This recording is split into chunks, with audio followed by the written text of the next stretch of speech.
뭐 1번. 1번은 가속도가 1차 함수니까 위치를 물어보면 그냥 이렇게 쭉 적분해가지고 풀면 되죠. 가속도가 3 빼기 t고요. 그럼 v가 3t 빼기 2분의 1 t제곱이고, 아 근데 문제 잘 안 읽으면 여기서 망하죠. 처음 속도 있죠. 그러니까 10m/s로 등속도 운동하던 애가 이렇게 된 거니까 t가 0일 때 v 10이어야 되고 더하기 10.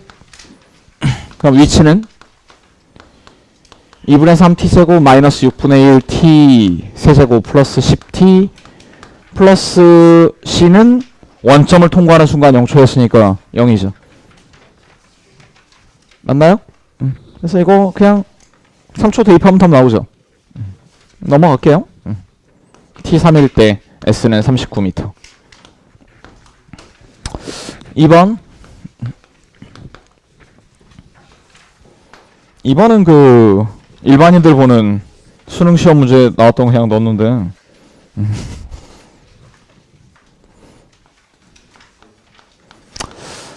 자, 여기서 어떤 VB로 출발을 했고요. 거리 L인 곳에서 어떤 애를 수직한 방향으로 VA로 쏘네요. 자, 근데 이때가 시간 t가 0초일 때고 얘를 출발시킬 때가 Q를 지날 때, 그러니까 t는 t0일 때 동시가 아니네요. 그래서 해서 얘가 이렇게 슉 날아가서 여기 떡 떨어진다. 떨어질 때가 t는 3t0인데 그때 얘까지 달려와서 동시에 만남, 이 얘기죠. 그럼 생각을 해보면 여기 최고점일 때는 얼마니? 이 최고점이라는 게 이 빗면에 대한 최고점이요? 그럼 얘는 등가속도 운동으로 보자면 올라갔다 내려오는 동안에 이쪽으로 간 거잖아요. 그러니까 여기에는 시간이 얼마냐? 잠깐만. t가 0일 때 a가 발사대 포물선 운동을 하고 t가 t0일 때 q를 지나고 t가 3t0일 때 여기서 만난다. 그러면 여긴 2분의 3t0네요. 그쵸? 여기서부터 여기까지 3t0 시간이 걸렸으니까. 그럼 해보죠. 이쪽 방향으로 있는 가속도를 뭐 AY, 이쪽 방향 가속도를 AX, 그냥 쓰세요. 이게 30도니까요. 중력가속도 G라고 하면 분해할 수 있죠. 중력가속도 G라고 하면 이쪽 방향 가속도가 2분의 1 G가 되고요. 이쪽 방향 가속도는 2분의 루트 3 G가 되네요. 맞죠? 자, 그럼 식 두 개를 써볼게요. VA에 관한 식으로 얻을 만한 건 VA 곱하기 2분의 루트 3 아니지, 왜 이래. VA가 2분의 루트 3 G 곱하기 2분의 3 T0인가요? 이 식을 어디서 나온 건지 알겠니? 여기 VA라는 속도가 있었는데 2분의 루트 3G라는 가속도를 받아서 2분의 3T0만에 0이 됐잖아요. 그럼 이렇게 쓰는 거 가능하죠? 이해됨? 그리고 2분의 1G라는 걸 가지고 식을 세우면 얘가 수평 속도가 0이었지 않니? 그럼 여기까지 가는데 3T0 걸렸으니까 L은 L이 2분의 1에 가속도 2분의 G 곱하기 3T0의 제곱이다. 맞나요? 3T0 동안 등가속도 운동에서 여기까지 갔고요. 이 친구는 처음 속도가 VB였는데 이때 얘가 쭉 달려와서 여기를 통과를 하겠죠. 그러면 저 운동을 풀어보면 EL은 VB T0에서 3T0까지가 걸린 시간은 2T0고 2T0 플러스 2분의 1에 2분의 G 곱하기 2T0의 제곱이네요. 식은 더 이상 나올 게 없는 것 같은데 이만큼을 풀어가지고 연립해서 풀면 답 나오겠죠. VA는 내버려 두고요. L을 없애면 되겠네. 얘가 얼마니? 4분의 3 GT0 제곱이니까 이놈은 2열하면 2분의 3 GT0 제곱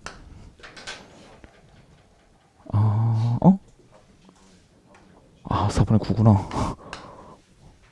2분의 9. 그럼 2VB T0가 이거 얼마죠? GT0 제곱이니까 이거 넘어가면 2분의 7 GT0 제곱. T0 하나 약분? 됐네요. 그럼 구하는 게 VB분의 VA고 VB분의 VA면 4분의 7 GT0 분의 VA제 4분의 3루트 3 GT0 하면 7분의 3루트 3? 맞았니? 뭐 비슷하게 풀었죠. 다른 특별한 풀이가 있을 것 같지 않은데? 3번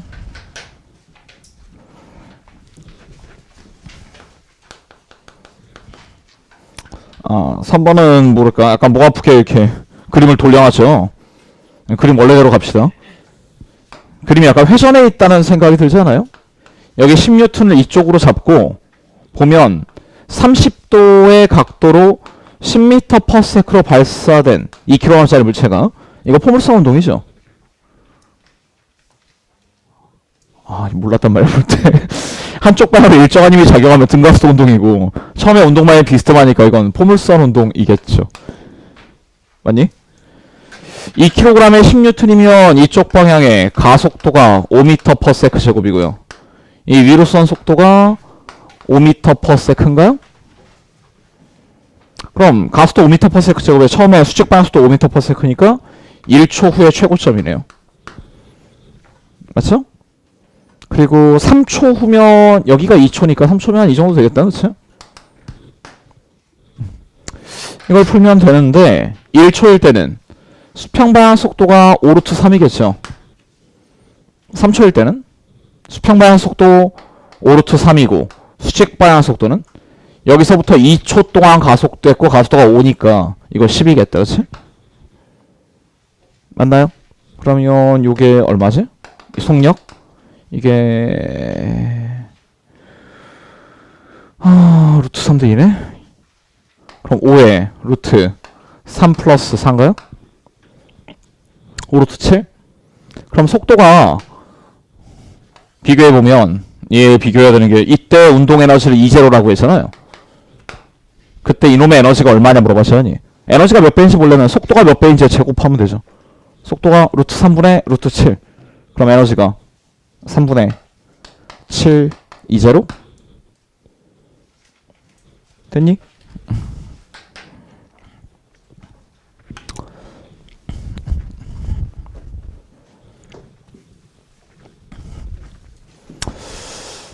(4번) 4번도 뭐 전형적인 원운동 문제인데 여기 있는 학생들 정도면 이건 한 중1 때 이런 거 풀지 않았을까요? 해보죠. 자, 어떤 질량 M인 물체가 이렇게 원운동을 해요.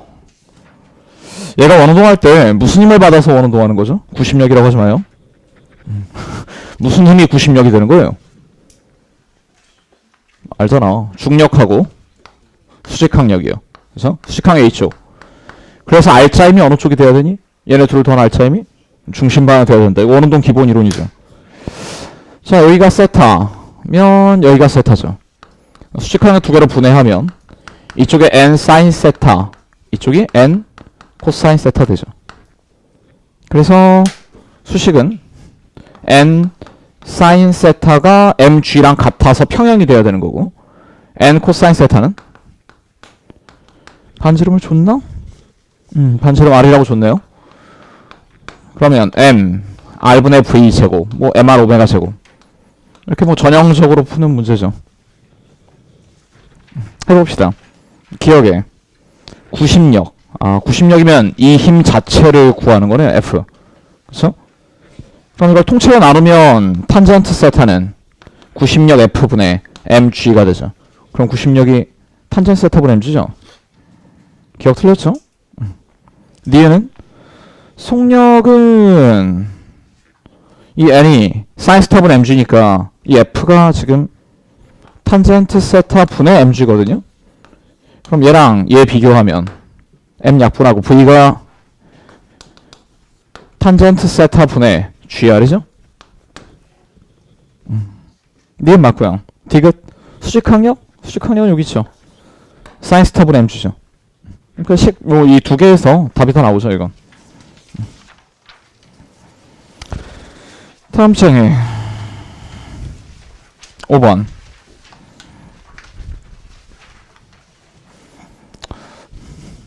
(5번도) 수능 문제 몇 개 나오는데 수능이에요.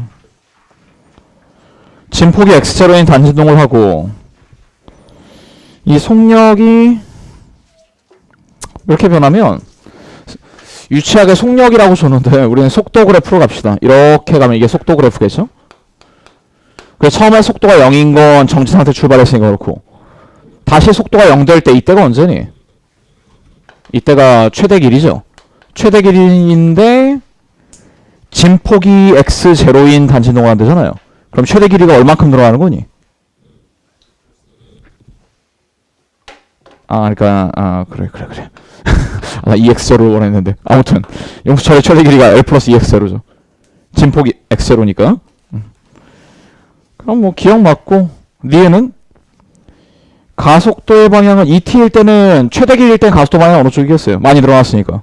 뭐, 위쪽일 거고, 4T일 때는, 원래 상태로 돌아온 거죠. 그럼 가속도가 아래쪽이죠. 이때 가속도가 얼마니? 4T일 때 가속도. 가속도가 마이너스 G죠? 그럼 2T일 때 가속도는 얼마니? 플러스 G죠? 이게 단진동의 양 끝에선 가속도가 크기가 같고 중심 방향이죠. 그거니까 방향 다르죠. 주기는 그냥 구하면 되죠. 넘어갈게요. 6번.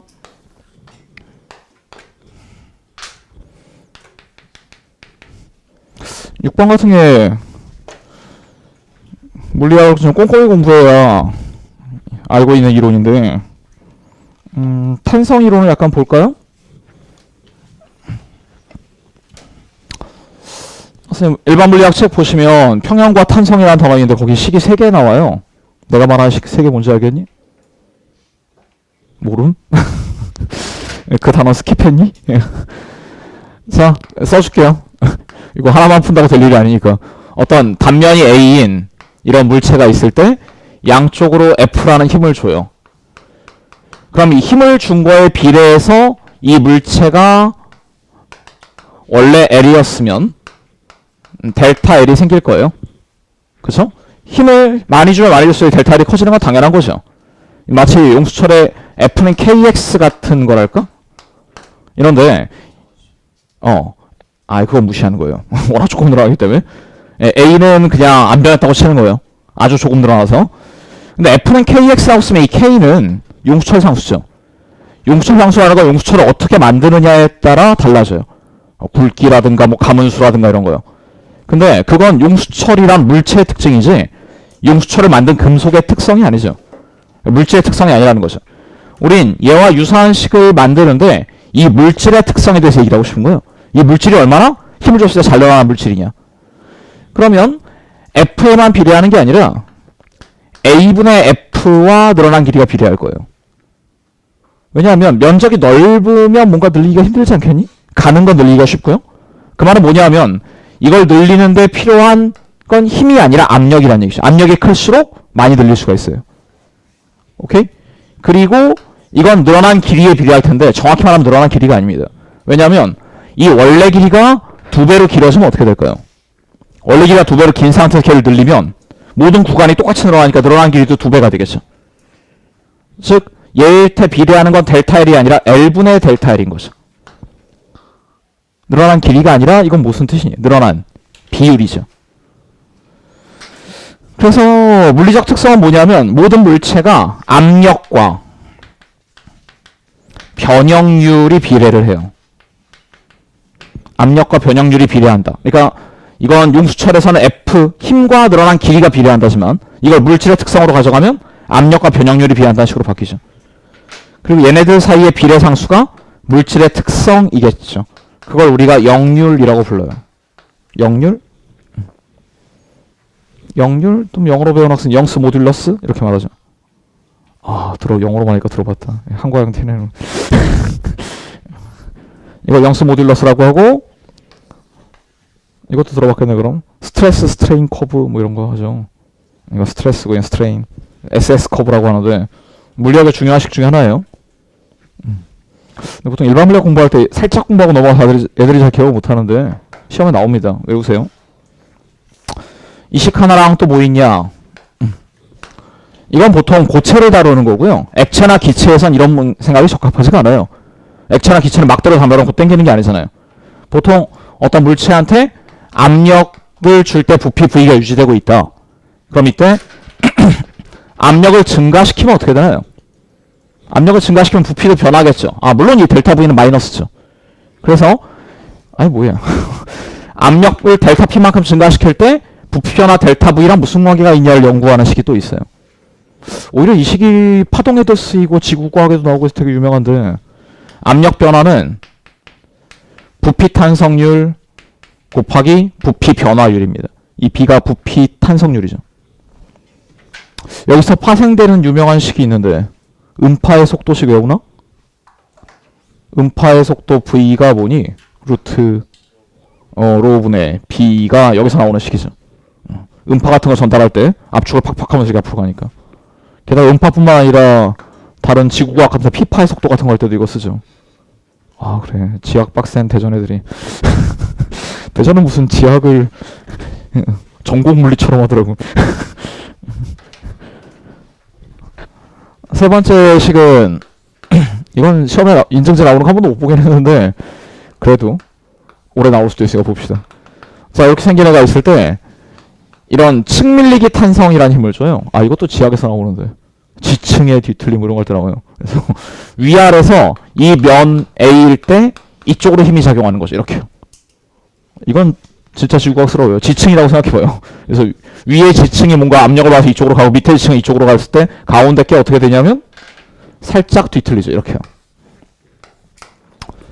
이때 중요한 건 뒤틀린 각도 세타예요. 세타고 이것도 마찬가지로 면적당 힘이 측밀리기 탄성률 곱하기 탄젠트 세타가 됩니다. 이걸 나는 그냥 보통 문제 풀 땐 탄젠트 세타로 외우는 게 편한데 문제를 보면 여기 높이가 h일 때 여기가 델타 x가 밀린다.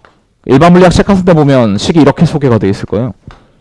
근데 요 h분의 델타 x가 결국 뭐니? 탄젠트 세타가 되죠.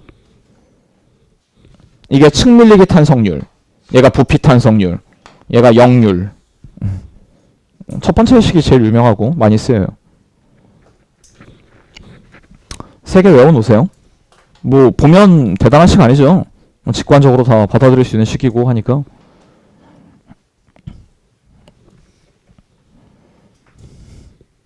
역률, 부피 탄성률, 측밀리기 탄성률, 얘네들의 단위가 다 뭐니? E, B, G 단위 같아요. 뭐로 같나? 뭐야, 단위도 몰라. 식이 눈앞에 있는데 이거 단위 없잖아요. 변형률은 길이분의 길이니까. 얘는 단위가 없고 얘는 압력이니까 단위가 압력 단위죠. 보통 이제 물질 상수표 같은 거 보면 얘네들의 단위는 기가파스칼로 나와요. 문제에서 수치를 계산해야 될 문제를 할 때 기가파스칼로 줄 겁니다. 기가는 10의 9승이죠?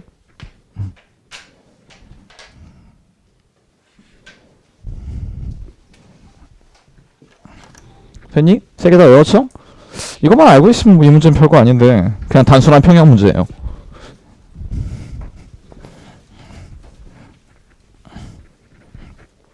(6번) 풀이해보죠. 천장이 있고 이쪽 실이 있고 이쪽 실이 있어요. 근데 문제의 조건이 지금 길이가 같은 실을 연결했고 이렇게 두 실에 늘어난 길이도 같아요. 자, 그러면 면적분의 힘은 역률 곱하기 길이분의 늘어난 길이잖아. 맞니? 그때 이 길이분의 늘어난 길이가 같다라고 문제를 조건을 줬죠. 그럼 힘은 뭐에 비례하죠? 역률 곱하기 단면적에 비례하겠죠. 힘 F가 역률 곱하기 단면적에 비례함. 근데 역률이 지금 보면 문제에서 3대 1이고요. 단면적은 1대 2죠. 그럼 힘은 3대 2라는 거죠. 힘이 3대 2. 그러니까 여기가 뭐 3F, 여기가 2F가 되는 상태에서 막대기를 매달아 놓고 막대의 질량은 2M, 여기 추를 3M짜리 줬대요. 근데 총 질량이 5M 주네요. 총 무게가. 총 무게가 5mg면 이 3F는 얼마니? 3mg고 얘는 2mg죠? 그리고 여기 x를 구하는 거죠. 그럼 이 왼쪽 끝을 축으로 해서 풀면 바로 x 나오겠어요. 여기를 축으로 해서 토크 평행 쓰면 되죠. 힘의 평은 이미 썼고요. 그래서 x 곱하기 3mg 막대 길이가 얼마니? 전체 L이니까 중심에 2mg 또 있겠죠. 그래서 2분의 L 곱하기 2mg를 한 게 L 곱하기 2mg다. 이거 풀면 되죠. 그럼 x가 3분의 1L 맞았니? 자, 7번.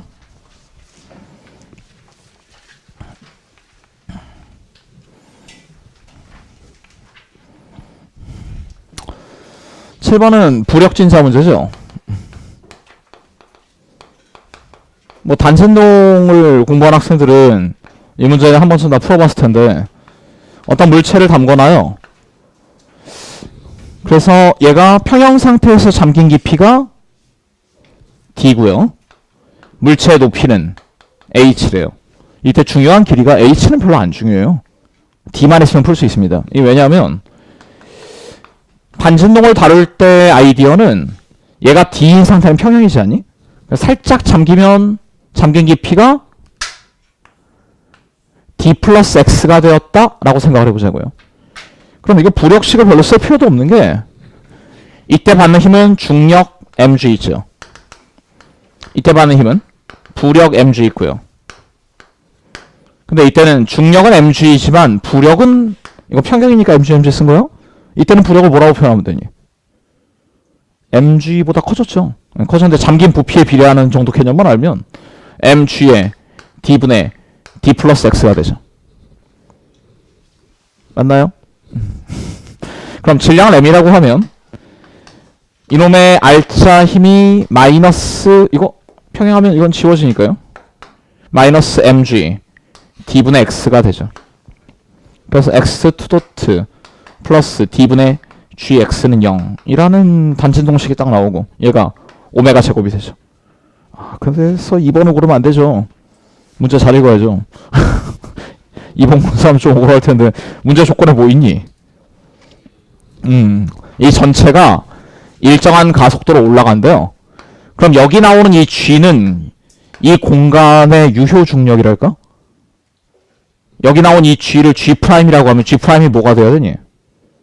관성력에 의한 가속도까지 추가돼서 g 플러스 a가 되는 거죠. 이 관성력이라는 게 중력만 증가시키는 게 아니죠. 이 공간의 중력 가속도 자체를 바꾼다고 이해를 해야 되기 때문에 중력만 증가시키는 게 아니라 부력도 같이 증가시키죠. 즉 관성력이 있다고 해서 이 길이가 더 많이 잠기게 되는 게 아니죠. 얘가 G 플러스 A가 되면 이놈도 같이 G 플러스 A가 되면서 잠긴 깊이는 D로 유지된다고요. 그러니까 이 마지막 결과에서 관성력이 있을 때 뭐만 바꾸면 돼요? 이 G만 G 플러스 A로 바꾸면 되죠. 알겠나? 그래서 이때 새로운 오메가는 루트 D분의 G 플러스 A가 되죠.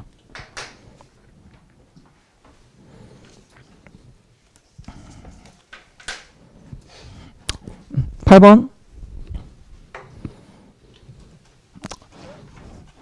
8번도 좀 사이드 이론이죠. 핵심 이론이 아니고 약간 쫄렸을 텐데 뭐 문제는 별거 아니라서 맞추지 않았을까. 이게 잘 보면 나가 좀 더 커요. 진짜요. 파워포인트로 조정해서 그렸어요. 나가 조금 더 커요. 그래서 이게 부피 팽창 같은 건 굉장히 조금 일어나는 거죠. 근데 순이 이렇게 올라갔다는 건 무슨 말이니?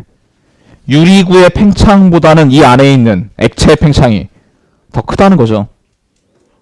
그러니까 지금 베타 1하고 베타 2가 있으면 누가 더 큰 거니? 이렇게 올라가려면 베타 2가 더 커야 이게 수은주가 이렇게 올라가겠죠. 그래요. 아, 베타 2가 더 큰 걸로는 답을 고를 수가 없네요.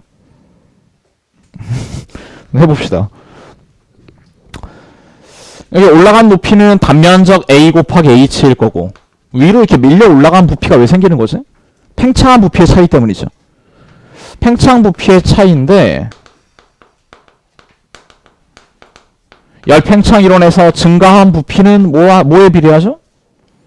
증가한 부피라는 건 원래 부피 곱하기 온도 변화에 비례하고요. 이거의 비례상수를 부피 팽창률이라고 하죠. 이건 길이에서는 델타 L은 알파 L0 델타 T. 아, 이 식이 하이탁 같은 데는 이렇게 써 있더라고요. 이거 별로 좋은 표현은 아닌 것 같아요. 응? 응? 응? 응? 아, 너 같은 애들 있을까봐 내가 단서를 달아놨지. 문제 뒤에 뭐라고 써있니? 나에서 유리관의 단면적이 A이다. 그렇죠? 너무 어렵게 생각하지 마. 쉽게 살자.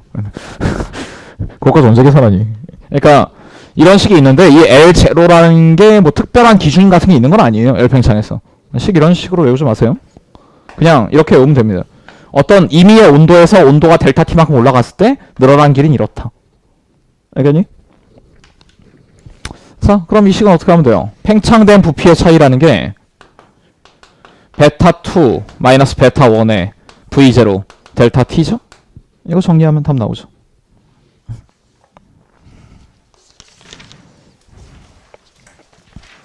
다음 창 9번.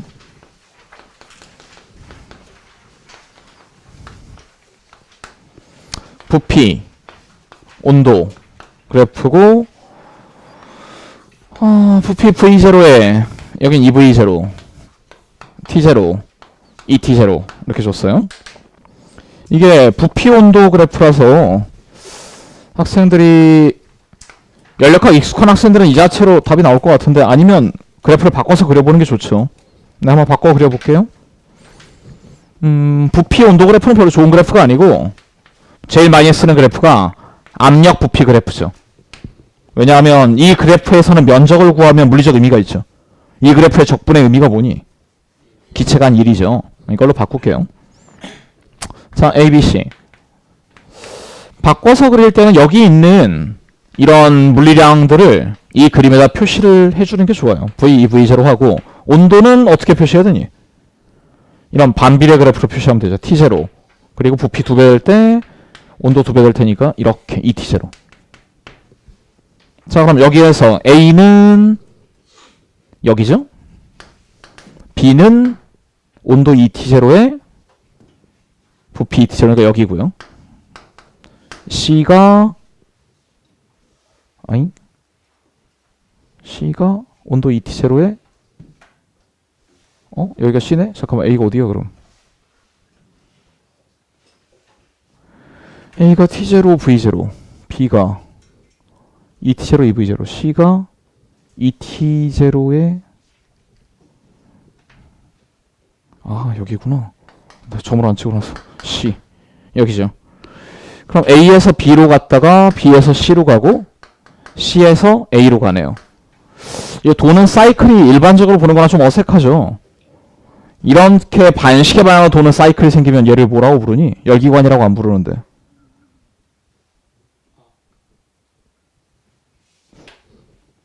얘들아 얘가 이렇게 시계 방향으로 도는 사이클을 돌면 한 사이클을 돌 때 면적만큼 일을 했으면 이런 이론이죠. 이게 반대로 돌면 이걸 무슨 기관이라고 하니? 냉각기관이라고 하죠. 이건 일을 하는 게 아니라 일을 받으면서 그걸로 저온에서 고온으로 열을 이동시키는 거죠. 이 친구는 지금 냉각기관이에요. 이 문제에서 물어보고 있지는 않은데 그러니까 일반적인 열기관이 고온에서 열을 받아서 열기관 있으면 일을 하잖아요. Q1을 받아서 일을 하고 Q2를 방출하는 게 일반적인 열기관이라면 냉각기관은 이게 다 사이클이 거꾸로 도는 거죠. 저온에서 열을 흡수해서 일을 받아서 고온으로 열을 방출하는 거죠. 냉장고나 에어컨 같은 게 작동할 때 이렇게 작동하죠. 자, 기억. AB 과정의 압력이 일정하다. 맞고요. 니은 BC 과정의 엔트로피 변화량. 이거 무슨 변화니? 등온 변화고요. 등온 변화의 엔트로피 변화라는 건 T분의 델타 Q예요. 근데 등온에서의 델타 Q는 왜 있죠? 연력학 1법칙을 보면 연력학 1법칙은 열량이 W 플러스 델타 U인데 B에서 C로 갈 때 등온 과정이니까 내부에서 변화 없죠. 맞니? B에서 C는 등온이니까 내부 에너지 변화 없고 델타 Q가 W죠. 근데 이 W가 이 밑에 면적이지 않습니까? 그쵸? 등온 과정의 면적은 2를 적분해서 구하면 되는데 쓸데가 없다. 1W가 P 곱하기 dV고 P는 V분의 nRT죠. 그럼 이 친구는 nRT의 ln V1분의 V2가 되죠. 그리고 이 W가 등온 과정의 열 출입량이 되죠. 자, 그러면 뭐라고 쓰면 되니? 여기서 중요한 건 T가 약분된다는 거예요. T가 약분돼서 nR ln V1분의 V2가 되죠. 이거 외운 학생들도 있을 것 같은데 등온 과정 엔트로피 같은 건 외우는 겁니다. 부피 변화 비율로 엔트로피 결정된다 이렇게요. 외우고 있거나 외웠던 기억이 나거나 뭐 그렇겠죠. 외우세요.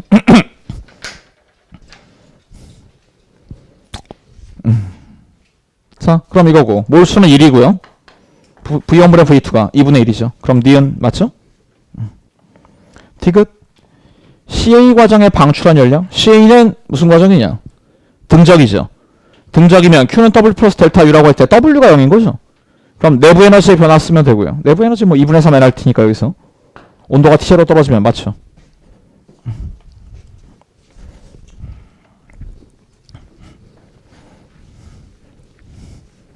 (10번) 10번은 뭐 상대로는 한번 읽어만 봤어도 맞출 수 있는. 저 왜 이러니? 너무하네. 야, 해보자. 속도가 2분의 루트 3c야. 아, 그럼 일단 이런 문제는 한번 감마 구해야 되는데, 감마 문제 하나요? 로렌츠 인자. 루트. 이거죠? 그럼 속도에다 대입하면 이거 얼마니? 감마가 2예요. 감마가 2면, 이것 때문에 나타나는 현상이 뭐죠? 시간은, 이거 설명해야 되나? 시간은 감마를 팽창하고, 길이는 감마분의 1로 수축하고요. 에너지는 감마 mc제곱이고요. 운동량은 감마 mv. 뭐 이게 기본식이죠. 왜? 세 번째 걸 까먹었다고? 에너지가 제일 중요한 식인데. 정지에 있으면 에너지가 얼마니? 정지에 있을 때 v가 0이니까 감마가 1이고 정지한 물체 에너지는 mc제곱이죠. 움직이게 되면 속도 v가 빨라지면 감마가 커져서 물체 에너지가 증가하는 거죠. 그러면 운동 에너지라는 건 뭐죠? 야, 이 문제에서 물어본 게 운동 에너지잖아. 운동 에너지는 정지에 있을 때 에너지 플러스 운동 에너지가 감마 mc제곱이라고 정의해야 운동 에너지를 알 수가 있죠. 아, 이거 EMC제곱 그런 애들이 있는 거구나. 그럼 봐봐요. 문제. 판의 면적이 왜 바뀝니까? 운동하는 방향의 길이가 절반이 되는 거죠. 그럼 얘는 정사각형이 아니라 뭐가 되니? 직사각형이 되면서 길이 넓이가 2분의 1 d 제로 제곱 되죠. 운동 에너지는? 이놈의 총 에너지가 얼마가 되니? 총 에너지가 2mc 제곱인데 정지했을 때도 에너지가 mc제곱이 있는 거잖아요. 그럼 움직여서 지금 에너지가 얼마 생긴 거예요? 움직여서 생긴 에너지는 mc제곱인 거죠. 운동 에너지를 물어봤잖아요. 그러니까 답이 3번이죠. 아, 1번 고른 애들이 있겠군. 조심하세요. 11번.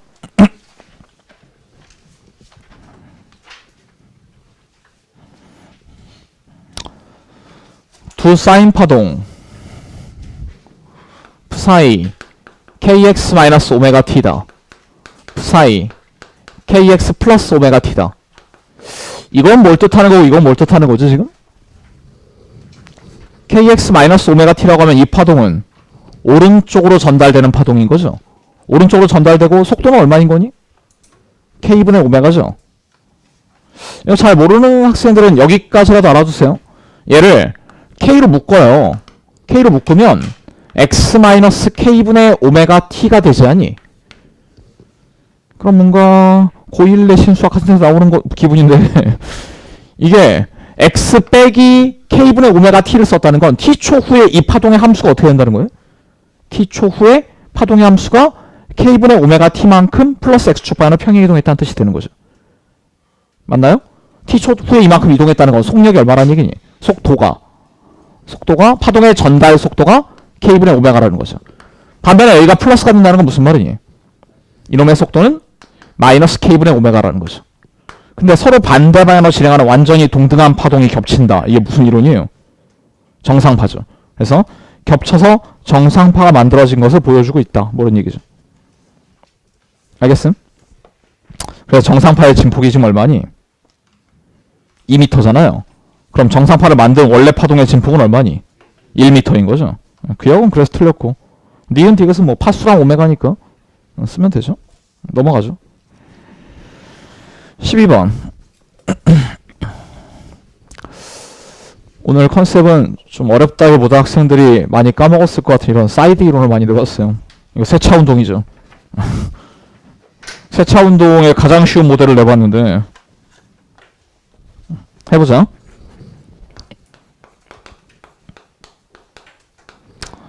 세차 운동의 기본은 뭐냐? 오늘 좀 사이드가 많으니까 이런 설명을 좀 할게요. 세차 운동을 이해하려면 일단 원운동을 정확히 이해하면 돼요. 등속 원운동? 등속 원운동 정도 학생들 가뿐하게 이해를 하니까 설명을 해보면 어떤 물체가 반지름 R로 움직이는데 등속 원운동 중이에요. 자, 이 친구의 운동량을 P라고 해볼게요. 운동량 P인 물체가 있고 구심력은 이쪽 방향 F를 받아요. 그리고 각속도가 오메가라고 합시다. 자, 그럼 이런 F라는 힘을 받아서 운동량의 크기가 바뀌는 게 아니라 방향이 살짝 바뀌게 되죠. 그 그림을 그려보면 살짝 방향이 바뀌면 얘가 여기에서 이렇게 P로 움직이겠죠. 이때 돌아가는 각도는 D세타라고 할게요. 그럼 F, D세타, P 사이의 관계를 쓸 수가 있지. 관계가 운동량이 이렇게 P가 있다가 잠깐 시간이 지난 후에 이런 P로 바뀌었고요. 그럼 벡터의 변화량, 얘가 델타 P가 되고 여기가 델타 세타가 되죠. 그럼 델타 P는 P 곱하기 델타 세타가 되고요. 운동량의 변화량은 뭐랑 같아요? 충격량과 같잖아요? 그럼 이게 F 곱하기 델타 T가 되죠. 극한의 짧은 시간에서 얘를 이렇게 쓸 수가 있죠. 뭔가 처음 보는 식 같겠지만 잘 생각해보면 아는 식이죠. P가 뭐야? P가 MV고 오메가는 R분의 V죠. 그럼 90력 나오죠. 자, 이렇게 나오듯이 세차 운동을 유도를 해야 돼요. 세차 운동은 지금 보면 여기에 뭐 이렇게 생긴 팽이가 있다고 했고요. 팽이의 질량 중심이 여기 있어요. 그러면 여기가 회전축이고요. 팽이의 질량 중심에서 중력 작용하고 있고 이 거리를 R이라고 합시다. 그럼 팽이는 토크를 받고 있는 거죠. 이 축에 대해서. 팽이가 받고 있는 토크는 얼마죠? mg 곱하기 수직거리 R이죠. 방향은 어느 쪽이죠? 토크의 방향. 토크의 원래 이론은 토크 벡터가 R 벡터 크로스 F 벡터죠. 그럼 R 벡터는 이쪽이고요. 축에 대해서. F 벡터는 밑에 쪽이죠. R 크로스 F 하면 토크가 나오는 방향인 거 알겠나? 이때 토크는 나오는 방향으로 있고요. 이 팽이가 자전하고 있죠. 그림 보면 자전하고 있으니까 가운동량은 어느 쪽으로 있니? 가운동량이 이쪽으로 있죠. 맞죠? 토크는 dt분의 dl이라고요. 가운동량을 변화시키는 게 토크인데 이게 둘이 관계가 어떠니? 여기서 힘하고 운동량이 수직하면 어떻게 되죠? 힘하고 운동량이 수직하면 운동량의 크기를 바꾸지 못하고 방향만 바꾸듯이 지금 여기 보면 가운동량 이쪽이고 토크 나오지. 둘이 수직하지. 그럼 크기를 바꾸지 못하고 어떻게 되겠어요? 방향만 바꾸는 거죠. 그걸 풀면 되죠. 여기 세타라고 하면 가운동량을 이렇게 분해하자고요. 그럼 이쪽이 L 코사인 세타, 왼쪽은 L 사인 세타가 되죠. 그러면 토크를 튀어나오는 쪽으로 받으면 이 팽이가 이런 식으로 세차 운동을 하게 되죠. 이런 세차 운동을 하게 되니까 위에서 보면 지금 내 방향 잡은 거 이해되니? 가운동량이 지금 이쪽 성분인데 토크를 앞으로 당기잖아요. 여기서도 힘을 이렇게 주면 얘가 이쪽으로 꺾이죠. 그런 것처럼 가운동량이 이쪽일 때 토크를 앞으로 당기면 이 가운동량이 이렇게 앞으로 끌려 나오겠죠. 상상이 돼? 그걸 위에서 보면 회전 방향이 어느 쪽이냐? 위에서 보면 반시계죠. 그래서 기억이 맞아요. 방향 잡은 거 이해돼? 이걸 이 위에서 본 모양으로 다시 한번 그려보면 가운동량 옆으로 L 사인 세타가 있고요. 여기에 위에서 본 모습으로 그려보면 L 사인 세타의 가운동량이 있고 밑으로 토크가 있는 거죠. 그래서 이 가운동량이 이렇게 방향이 바뀐 거죠. 이때 세차 운동각을 d파이라고 합시다. 자, 여기서 성립하는 식이 뭔가? 각운동량의 변화량은 얘가 L사인 세타, 얘도 L사인 세타죠. 그럼 얘가 각운동량의 변화인데 각운동량의 변화 뭐라고 쓰면 돼요? L 사인 세타 d 파이가 되죠. 맞나? 그리고 이게 타우 dt가 돼요. 각운동량의 변화량은 이거다. 얘를 이런 느낌하고 똑같이 봐야죠. 근데 일부러 운동량 쓴 거예요, 저기서. 비교해서 이해돼요? 자, 토크는 얼마니? 그래서 내가 MGR이라고 썼는데 R은 바뀔 수가 있어요. 왜냐면 이 팽이 돌려봤죠? 팽이가 이렇게 돌다가 어떻게 되니? 점점점 누워가지고 푹 쓰러지지 않니? 이 세타가 바뀔 수가 있거든요. 그럼 R도 바뀌죠. 안 바뀌는 건 무게중심까지의 이 거리겠죠. D라고 할게요. 그럼 R은 D 사인 세타가 되죠. 그래서 토크가 mg R인데 R이 D 사인 세타 dt가 되죠. 그럼 놀랍게도 사인 세타가 지워집니다. 사인 세타가 지워지고 세차 운동률이라는 건 뭐지? 시간당 돌아간 세차 운동의 각이니까 dt분의 d파이가 되고요. dt분의 d파이는 팽이의 각운동량분의 mgd죠. 세타와 무관해요. 세타와 무관하다는 건 계산할 줄 알아야 설명할 수가 있죠, 이거. 자, 기억은 아까 맞았고요. 니은은 오메가가 크다는 건 여기서 뭐가 바뀌는 거죠? L이 바뀌는 거죠. 오메가가 크면 L이 바뀌는 거고 L이 커지면 세차 운동률은 감소한다. 니은 맞죠? 디귿은? 아닌 거 봤죠? 무관해요, 무관. 그러니까 각운동량이 이쪽 방향으로 자, 위에서 봤어? 그럼 각운동량이 처음에 왼쪽 방향인 건 이해돼? 토크는 나오는 방향이잖아. R 크로스 F를 하면 토크가 나오는 방향.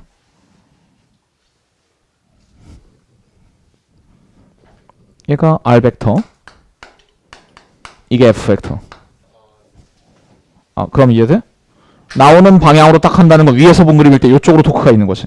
그럼 토크가 각운동량을 변화시키니까 빨간색으로 바뀌지. 그래서 각운동량은 이런 식으로 지금 바뀌는 거죠. 이렇게.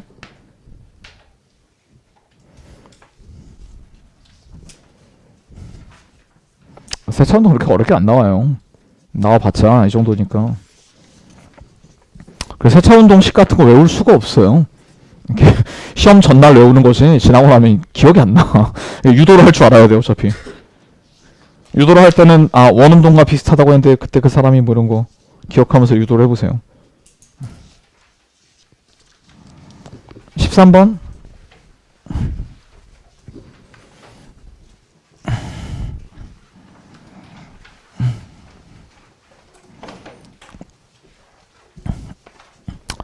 각운동량 보존 문제죠.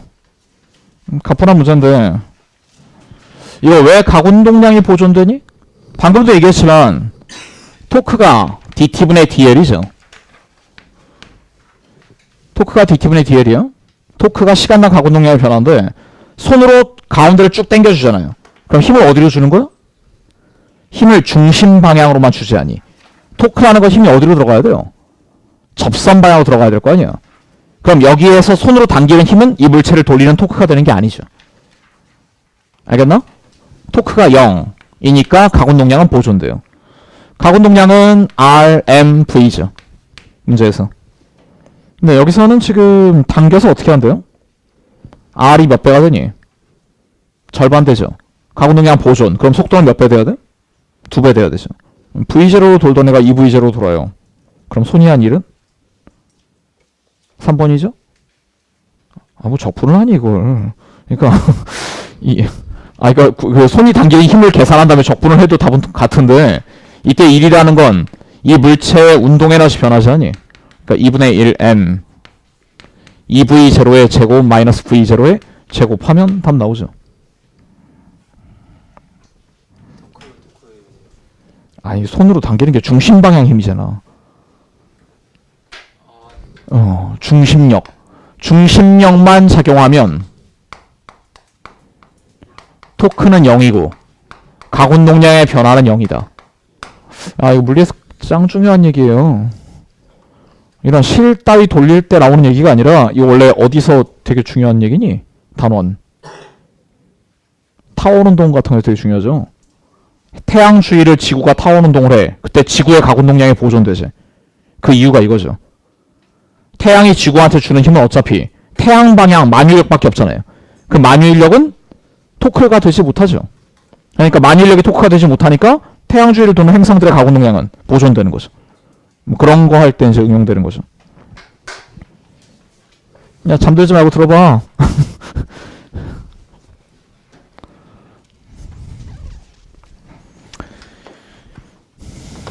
14번.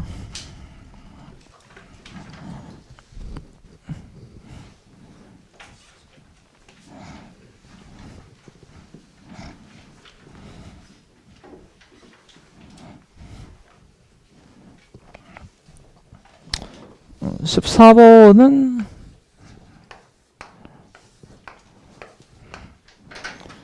여기에 플러스 2 플러스 3, 2 마이너스 2, 2가 있고 여기에 뭔가 가운데에 뭔가 가져오고 여기에 뭔가 가져오는데 문제를 쭉 읽어보면요. P에 전하랑 Q인 전하를 둔 후에 P에다가 전하랑 Q인 전하를 뒀대요.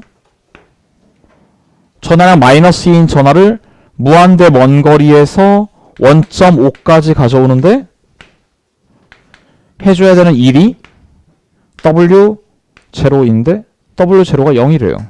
응? 얘가 0? 그럼 무슨 말이니?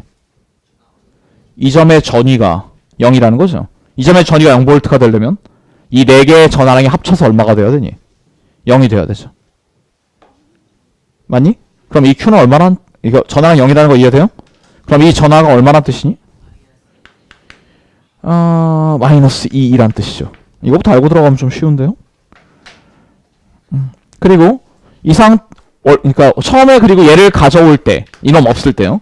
처음에 이놈을 가져올 때 해야 되는 일이 WP래요. 그럼 WP는 이 전하가 나머지 3개에 대해서 가지는 포텐셜 에너지 값을 써주면 되는 거죠. 이해됨? 그럼 포텐셜 에너지가 얼마죠? 전기적 포텐셜 에너지. 거리가 얼마니? 숫자네요, 거리가. 놀라운데? 1, 1, 1, 1. 그럼 3개의 포텐셜 에너지 더해주면 되는데 2분의 K 2제곱. 이건 음수고요, 얘네들이.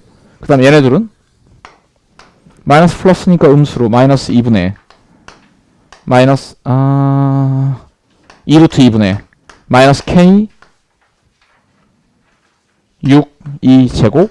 그 다음에 얘는 마이너스 마이너스니까 청력이니까 포텐셜 플러스죠. 플러스로 2분의 K 4 2제곱. 이 포텐셜을 계산해서 필요한 1을 구하는 거니까 1은 마이너스 W겠죠. 알겠니? 15번.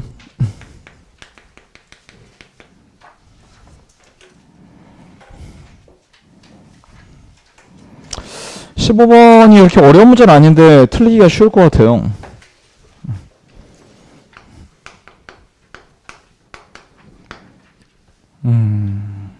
이거 구할 수 있으면 되거든요. 플러스 Q 마이너스 Q 사이에 작용하는 인력이 얼마인가요? 이 문제를 내가 한번 틀려볼게요. 나처럼 틀린 학생들이 좀 있을 것 같은데 F는 Q2다. 전기장 Q는 CV지. C가 입실론 제로 D분의 A, V가 ED. 슉슉 지워서 전기장은 입실론 제로 A분의 Q 해서 이거 여기다 대입. 그러니까 F는 입실론 제로 A분의 Q제곱. 이렇게 하면 틀리죠. 틀릴 실력이 안 됐나요? Q는 CV 해가지고 정기장 구한 다음에 F는 Q2 하면 딱 틀려요. 그렇게 하면 답이 1번 나와요. 그죠? 틀릴 실력 되는 학생이 있네요. 이렇게 하면 뭐가 틀리죠? 여기서 구한 전기장은 무슨 전기장인가요? 여기서 구한 전기장, 이렇게 해서 구한 전기장이 뭐냐는 거지. 극판 사이의 전기장이지. 이 극판 사이의 전기장은 누가 만든 거죠? 플러스 극판이 만든 전기장과 마이너스 극판이 만든 전기장의 합이죠. 근데 F는 Q라고 할 때 여기 써야 되는 E는 뭐냐? 이 Q가 이쪽으로 받은 힘을 구하려는 거 아니니? 그럼 마이너스 극판이 여기다 준 전기장을 찾아야죠. 마이너스 극판이 여기다 준 전기장, 마이너스 극판이 만든 전기장에 플러스가 들어와서 힘을 받은 거거든. 그럼 마이너스 극판이 만든 전기장은 얼마니? 이 값의 절반이죠. 이건 극판 사이 전기장이고요. 여기 써야 되는 E는 마이너스 Q가 만든 전기장이죠. 그러니까 힘은 여기다가 2분의 1을 해야 맞죠. 그리고 이놈이 탄성력 KX가 된다라고 문제를 풀어야죠. 아니면 정정당당하게 학생들 가우스 법칙으로 마이너스 Q가 만든 전기장 E는 2 입실론 제로분의 시그마입니다. 이렇게 딱 해서 들어가면 뭐 별로 헷갈릴 거 없죠. 이 어떤 무한극판이 만든 전기장 값이 이거죠. 평면 전화. 해서 여기서 2 입실론 제로 A분의 Q다 라고 놓고 F는 QE 하면 답 똑같이 나오죠. 16번.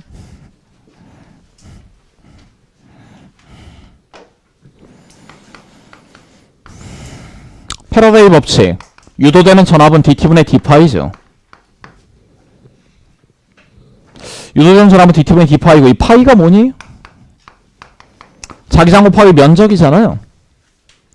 얘들아, 파이가 자기장 곱하기 면적. 그래서 이걸 여기다 집어넣고 미분을 해야 되는데 보통 이제 평범한 문제들 보면은 자기장이 변하거나 면적이 변하거나 둘 중 하나거든요. 얘는 눈치챘니? 둘 다 변해요. 그럼 어떻게 하라고 배웠니? 수학 시간에. 둘 다 변해요. 그럼 어떻게 해야 돼요? 고배 미분법을 쓰면 되죠. 유도되는 전압은 B 곱하기 dt분의 dA 더하기 A 곱하기 dt분의 dB인 거죠. 알겠음? 근데 이 친구는 dt분의 da가 뭐로 바뀌는잖아요?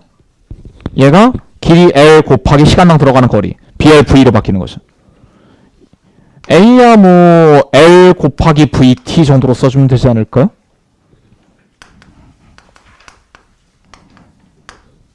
이 문제에서 L하고 V는 일정해요. LV로 묶어버리고 이렇게 써주면 되겠다. 이 정도까지 식을 정리해놓고 풀어야 물리하는 거죠. 그 다음 여기다 슉슉 집어넣으면 되잖아요. 자, 기억에 1초일 때 1초일 때는 면적도 넓어지고 이건 기억은 정성적 질문이니까 1초일 때 자기장 증가하고 면적도 넓어지죠. 그럼 자속량 증가하네요? 자속량 증가하면 싫어해 그러면서 반대로 흐르죠. 그럼 반식에 맞아요. 기억은 맞고요. 니은은 1초일 때 유도되는 전압의 크기 시간 t가 1초 그럼 유도되는 전압은 LV가 0.1 곱하기 1이니까 0.1이고요 1초일 때 물리량 다 넣어주면 되죠. 1초일 때 자기장은 지금 그래프 보면 1.5 테슬라고 1초 dt분의 dB는 기울기죠. 기울기가 2분의 1 그럼 이거 0.5 1.5 하면 여기가 2고 0.2V 나오죠. 3초일 때는 유도전압이 0.1 곱하기 3초일 때도 그래프를 보면 자기장은 1.5 테슬라거든. 시간은 3초, 기울기는 마이너스 2분의 1이죠. 그럼 이 값이 0 나오죠. 그래서 0V죠. 전류 흐르잖아요.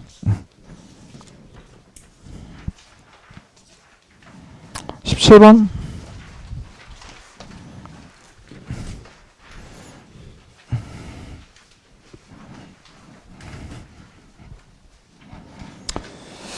은 동축 케이블이긴 한데 여기서 전류가 I0가 이렇게 흐르거든요. 이 바깥에서 I0는 반대로 흐르고요. 근데 이 중심에서 X만큼 떨어진 지점에 자기장을 이렇게 구하려고 할 때요. 이 바깥 전류는 중요하지 않아요. 이런 거 무슨 법칙이라고 합니까? 여기서의 자기장을 구하고자 할 때 이 내부의 전류만이 중요하다. 뭐 이름은 시험에 안 나오긴 하죠. 그래서 이 정도 알아야죠.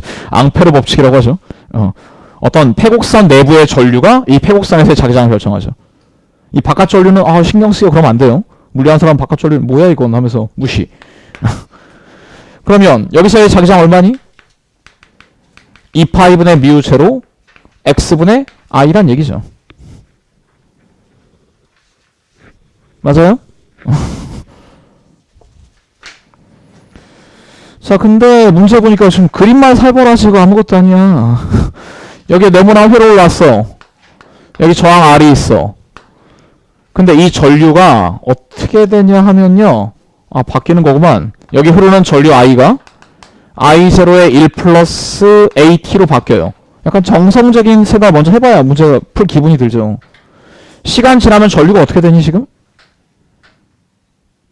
시간이 지나면서 전류가 점점 세져요. 그러면 전류가 세지면 자기장도 세지겠죠. 그럼 여기 나오는 자기장이 점점 증가. 자기장 증가하니까 얘가 싫어하면서 이렇게 유도 전류가 흐른다. 뭐 이런 이론인 거죠. 알겠음? 그럼 풀어보자고요. 여기 유도 전류 I가 흐르려면 생긴 전압이 IR인데 그 값이 여기서의 자송량의 변화죠. 맞나요? 자송량은 어떻게 해야 되겠니? 자기장 여기 있잖아요. 그럼 자기장 곱하기 면적으로 해야 되는데 자기장이 변하니까 여기 거리 얼마니? 2D, 3D. 여기가 2D, 이 끝에가 3D. 그럼 2D부터 3D까지 적분을 해주면 되죠. 나 뭐 하려는지 알겠니? 그래서 자송량 파이를 적분을 하기 위해서 자기장은 2파이분의 뮤 제로 x분의 i고요. 이쪽 길이도 알아야 되는데 이쪽 길이가 L. 그럼 어떤 x거리에서 미소한 면적 L 곱하기 dx 면적 곱하기 자기장하면 자송량 나오고 이걸 x가 2d일 때부터 3d일 때까지 적분. 이렇게요. 적분하면서 시간으로 미분. 근데 여기서 시간으로 미분되는 개념이 뭐가 있어요? i죠. 그럼 이놈이 2파이분의 뮤 제로 곱하기 라주엘 x분의 1 적분하면 ln 2분의 3 되고 i는 dt분의 di가 여기서 a 곱하기 i 제로가 되네요.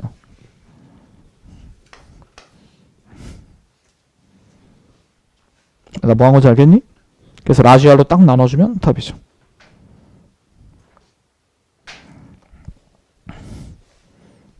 (18번) 18번까지만 풀고 주시죠. 18번. 내 생각 18번은 첫 줄 읽고 버리는 학생들이 있을 것 같은데. 예. 그래서 그냥 넘어가. 뭐 이렇게. 맥스웰 법칙 그렇게 어렵지가 않아요. 잘 들어보세요. 이 정도 맞춰야지.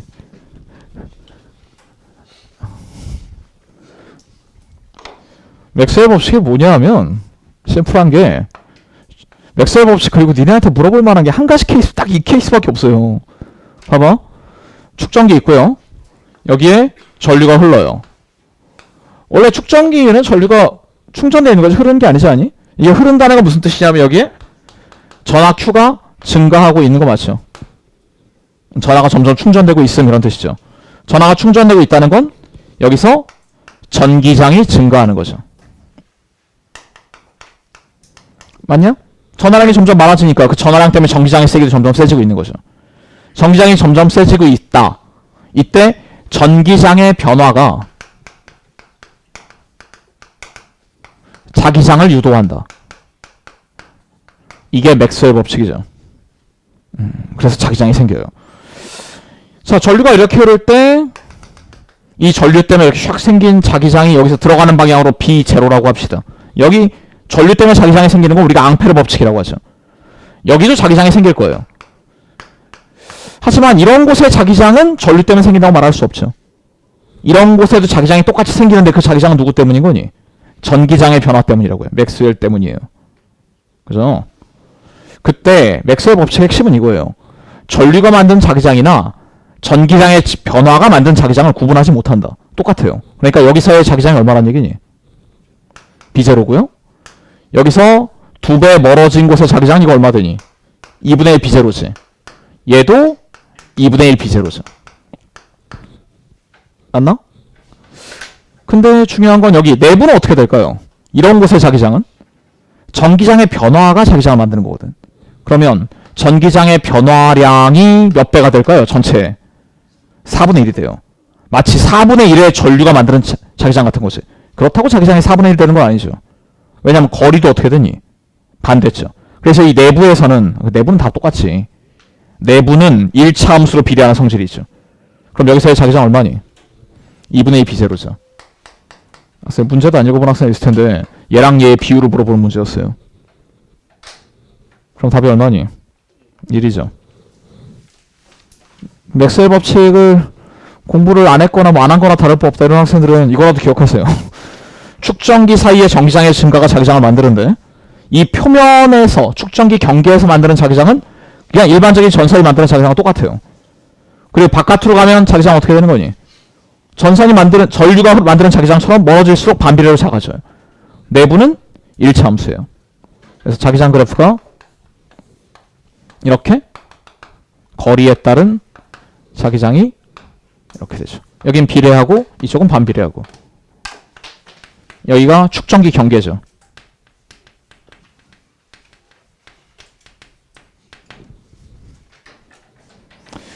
쉬었다 합시다. 뒤에 문제들은 살짝 어려우니까.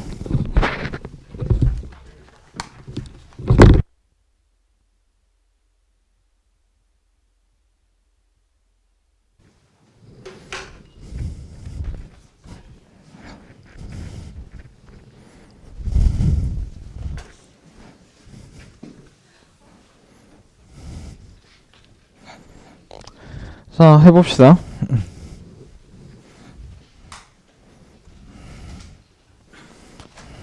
뭐 19번, 20번은 작년 기출인데 뭐 쉽죠.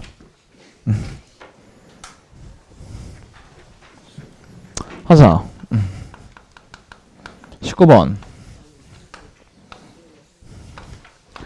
전지 있고요. 여긴 저항과 코일, 여긴 저항과 축전기, 그 다음에 여긴 그냥 저항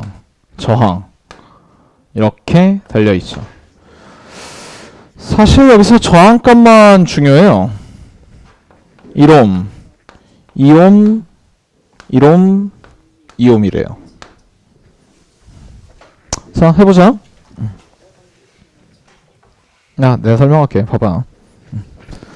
처음에 스위치를 닫는 순간에 흐르는 전류를 I1이라고 했어요. 여기 흐르는 전류요. 자, 스위치를 닫는 순간 하면 여기서 알아야 될 거는 코일의 전류가 안 흘러요. 코일은 변화를 싫어하죠. 모든 전류의 변화가 연속적으로 일어난다고요. 그러니까 처음에 전류가 0이다가 스위치를 딱 닫으면 닫은 직후에도 전류는 0이에요. 그럼 이쪽으로 안 흐르고 전류가 어디로 흐르니? 이쪽으로 흘러야 되는데 축전기에 그때 걸린 전압은 0이죠. 전류가 이제부터 흘러야 되니까 전화가 안 모였거든. 그럼 축전기에 걸린 전압은 0. 그럼 여기는 없는 거나 마찬가지고요. 2옴과 1옴은 병렬이죠. 그러니까 처음에 스위치를 닫은 상황에는 2옴, 1옴 병렬에 이건 없는 거고 거기에 2가 직렬로 달린 거죠. 합성 저항이 2 플러스 3분의 2인가요? 스위치 닫는 순간에 닫고 나서 충분한 시간이 지났대요. 그때가 I2래 전류가. 그럼 그때의 전류는? 충분한 시간이 지나면 축전기 다 충전이 됐을 거 아니니? 충전이 되면 여기에 전압이 걸리면서 더 이상 전류가 흘러 들어오지 못하죠. 그럼 그때 이건 없는 회로고 얘네 둘만, 그 다음에 코일은 변화가 더 이상 없으니까 그냥 전선이죠. 그러면 1, 1이니까 얘가 2분의 1에 2옴이죠. 합성 저항이 2 플러스 2분의 1로 바뀌죠. 이 저항의 비율이 뭐니? 전류 비율의 역수비겠죠. 이렇게요? 그럼 뭐 답인가요? 역수하면 답인가요? 이렇게 하면 풀리고요. 학생 19번 같은 거 틀리면 진짜 좀 그래요. 이건 수능 봐도 3등급 나왔습니다. 그럼 그 먹을들하고 붙어도 지는 뭐 이런. 20번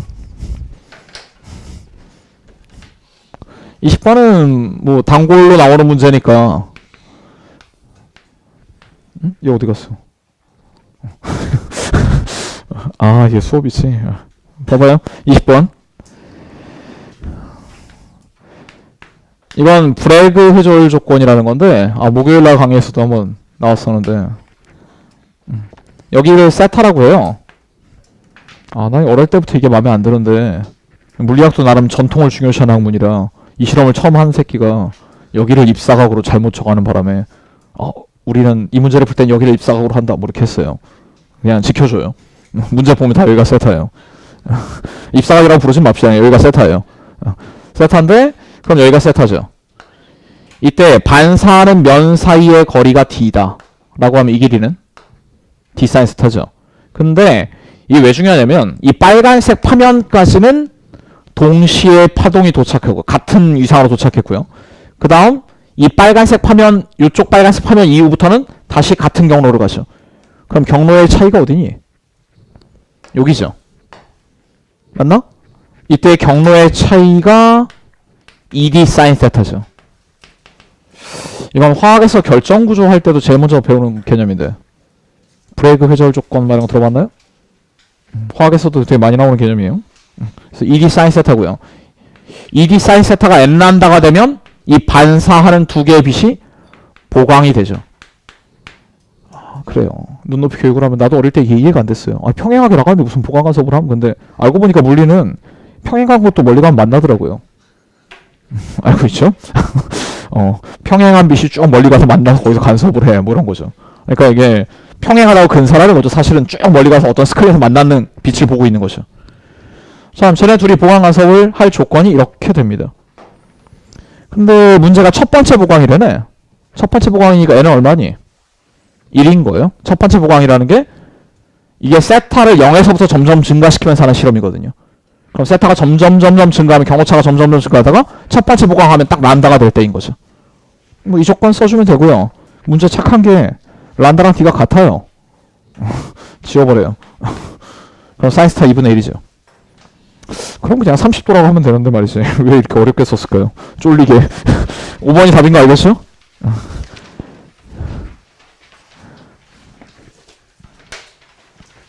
21번.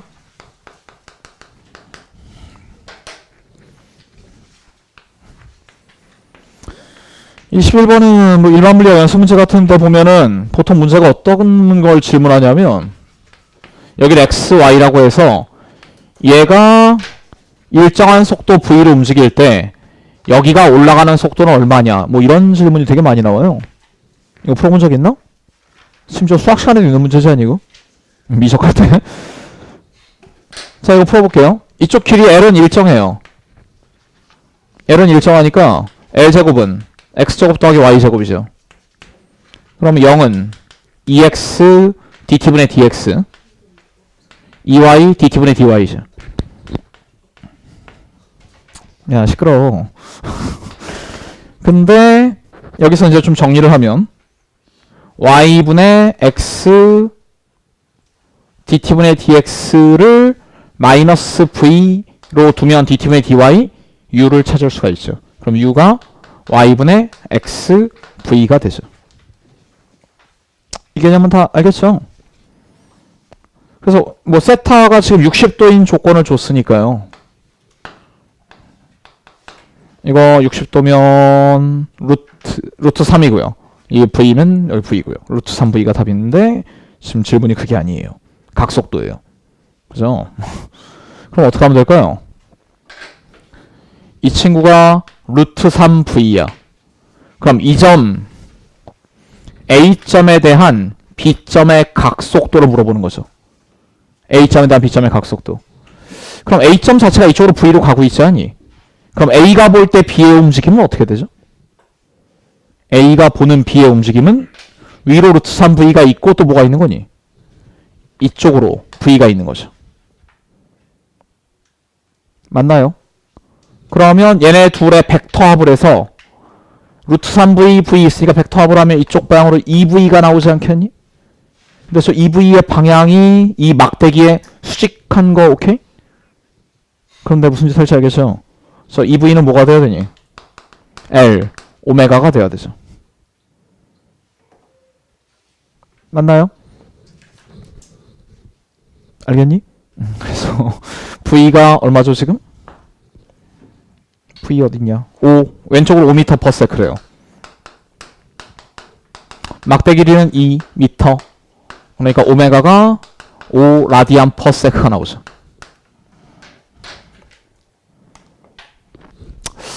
이건 눈높이 교육으로 푼 거고 나 같으면 이렇게 풀 것 같아요. 야, 봐봐. 하세요 집중. B가 원점에 있었을 때 이 세타는 얼마니? B가 원점에 있고 A가 L에 있을 때 이 세타 값이 얼마라고 봐야 돼요? 90도라고 봐야 되죠. 그래서 쫙 밀어서 A가 원점까지 가면 세타가 몇 도 되죠? 0도가 되죠. 그러면 그 내가 지금 말한 두 지점에서 A에 대한 B의 회전 각도가 몇 도니? A에 대해서 B가 옆에 있다가 이렇게 샥 가면 이리로 가잖아요. 그럼 A에 대해서 B가 몇 도에 전한 거니? 90도에 전한 거죠. 그렇다면 이 세타의 변화가 A에 대한 B의 회전각이라고 볼 수가 있죠. 내가 지금 뭘 확인했는지 알겠니? 저 세타의 변화가 A에 대한 B의 회전각이에요. 그러면 X가 L 코사인 세타죠? 여기서 D팀의 D스타를 구하면 되죠.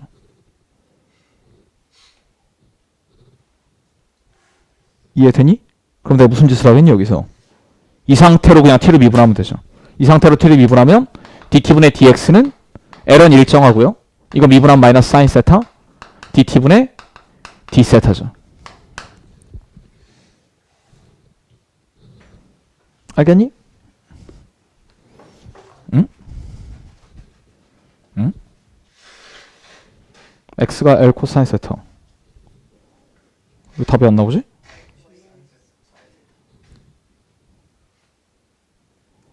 응? 나 뭐 틀렸니?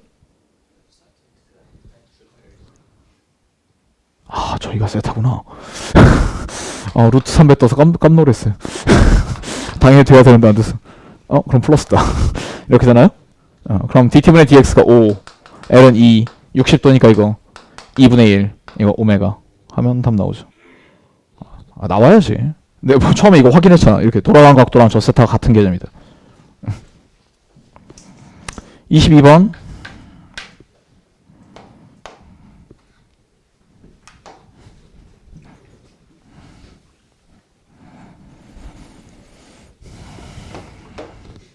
(22번에) 거울이라고요. 거울 2가 있고 이 사이에 빛이 왔다 갔다 하는데 뭐 가운데 매질도 있고요. 질문이 이해돼요? 이거? 질문? 질문을 이해해야 문제를 풀죠. 질문이 공진기 내부의 정상파 조건을 만족하는 조화 모드들 중에서 이웃한 두 조화 모드의 진동수 차이가 얼마냐? 이웃한 두 조화 모드의 진동수 차이. 조화 모드라는 게 일단 뭐니? 여기서부터 여기까지 해서 빛이 이렇게 뭐 이렇게 돼서 딱 여기 마디가 되고 여기 마디가 돼서 정상파를 이룰 조건이 공량 조건이죠. 공량 조건을 조화 모드라고도 불러요. 그런 조건을 물어보는 건데 그럼 이 길이를 L이라고 하면 L은 2분의 란다의 배수가 되는 게 공량 조건이죠. 그리고 이게 n번째 공량 조건, n번째 조화 모드가 되죠. 근데 2분의 n에 란다는 f분의 c라고 쓸 수 있나요 지금? 그럼 f는 2분의 c 곱하기 n인 거죠. 이웃한 두 조화 모드의 진동수 차이가 뭐예요? 이게 n번째면 이웃한 건 f, n 플러스 1이죠. n 플러스 1은 2분의 c. 이거 그냥 단순한 등차 수열 아닙니까? 그쵸? 차이가 뭐예요 그럼? 2분의 c죠. 2분의 c가 답인데 그냥 이렇게 되면 너무 썰렁하니까 지금 이 사이에다가 뭐 껴놨어요.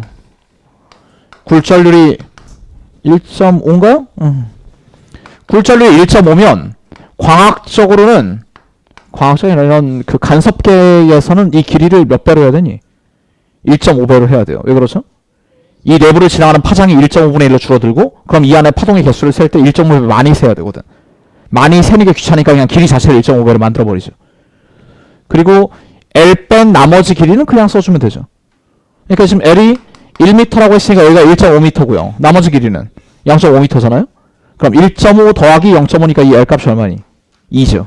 그래서 2 곱하기 2분의 3 곱하기 10의 8승. 이게 답이죠. 자, 굴절로 얘를 사용하는 방법이 두 가지예요. 광학에서. 겉보기 깊이를 할 때는 헷갈리지 마세요. 겉보기 깊이를 할 때는 개념이 굴절률이 n인 메시드 안에 깊이 h의 어떤 물체가 있대요. 광원이 있어. 그럼 이 광원에서 나가는 빛이 굴절을 하면서 이렇게 나가겠죠. 그럼 밖에서 볼 때 이 물체의 깊이는 여기 있는 걸로 보이지. 이 길이를 구하는 개념 H'. H'이 뭐니? n분의 h죠. 이건 겉보기 깊이. 이건 기하광학에서 나올 때 겉보기 깊이가 n분의 h가 되는 거고, 지금 여기 간섭계에서는 이거랑 전혀 다른 개념이죠. 간섭계에서는 이 안을 통과할 때 파장이 이렇게 짧아지니까, 파장이 짧아지면 파장이 더 많이 들어가잖아요. 그래서 1.5배 파장이 더 많이 들어간다 해서 이 L을 n 곱하기 L로 바꾸는 거죠. 근데 물리 가르치다 보면 이 두 개를 섞어 쓰는 놈들이 너무 많아요. 뭐 여기에서 n분의 1하고 여기서는 n배하고 막 난리 나는데 그럼 안 돼요? 두 개의 이유를 알아야 헷갈리지가 않죠. 이건 왜 n배를 하느냐, 이건 왜 n분의 1을 하느냐. 알겠죠? 23번.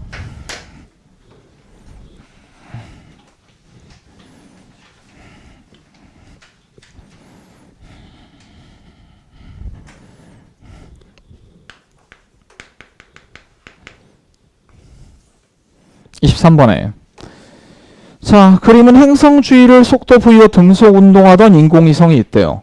속도 v로 등속 운동하던 인공위성이 있다. 근데 이거 바로 물어보면 답이 나올려나? 그럼 이놈의 역학적 에너지가 얼마니? 응? 속도 v로 등속 원운동하는 뇌의 역학적 에너지는? 이 정도 외우고 있을 줄 알았는데 실망이에요. 써줄게요. 포텐셜 에너지는 내가 쓰면 알 것 같아요. 포텐셜 에너지가 마이너스 R분의 GMM이죠. 운동 에너지는 2분의 mv 제곱인데 원운동할 땐 이 V 풀 수 있죠. 90력 해서 V를 풀면 운동 에너지가 2R분의 GMM 나오죠. 그럼 역학적 에너지는 얼마 나오니? 둘이 더해서 마이너스 2R분의 GMM 나오죠. 근데 문제 조건이 이렇게 좀 짤 때가 있어요. 뭐 R도 안 줬고 M도 안 줬고 아무것도 없거든요. 그래도 역학적 에너지를 마이너스 2분의 1 mv 제곱이라고 쓸 줄 알면 문제 풀이에 되게 도움이 돼요. 근데 질문이 방금 그거였잖아. 질량 m짜리가 속력 v로 등속 원운동을 한다. 그럼 운동 에너지와 역학적 에너지의 관계가 어떠니? 부호만 반대죠. 맞음? 그럼 질량 m짜리가 속력 v로 등속 원운동을 하면 이놈의 역학적 에너지가 마이너스 2분의 1 mv 제곱인 거죠. 근데 거기에 수직 방향으로 3v의 속도가 추가돼요. 어떤 속도가 수직하게 추가된다는 건 운동 에너지를 계산할 때 어떻게 계산해야 되니?